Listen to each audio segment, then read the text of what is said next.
विदर्भ, मराठवाडा, तेलंगणा आणि आंध्र प्रदेश या ठिकाणांना एका सूत्रात बांधणाऱ्या तिरुपती अकोला तिरुपती या साप्ताहिक एक्सप्रेसचा शुभारंभ करण्यात आलाय।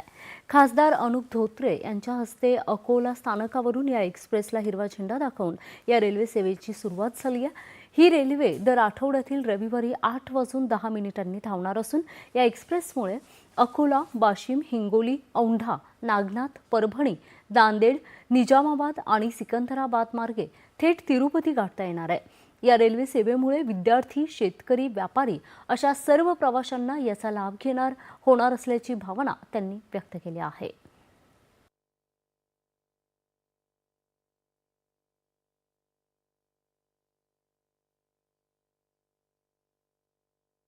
अकोला जंक्शन भविष्यामध्ये अत्यंत महत्वाचा जंक्शन हा होणार आहे। सध्याही अकोला स्टेशनवर जे पॅसेंजर्स आहे यांची संख्या जवळपास दिवसाला 20 ते 25,000 असते। येत्या काळामध्ये गतिशक्ती टर्मिनलच्या माध्यमातून उद्योगालाही एक मोठी चालना भविष्यामध्ये मिळणार आहे। समृद्धी महामार्गाला जोडणारा हा ट्रॅक आहे आणि विशेष महत्व नॉर्थ साऊथ कनेक्टिव्हिटी असेल, ईस्ट ते वेस्ट कनेक्टिव्हिटी असेल, याकरिता अत्यंत महत्वाचा हा टर्मिनल आहे। यानंतरच्या बातम्या।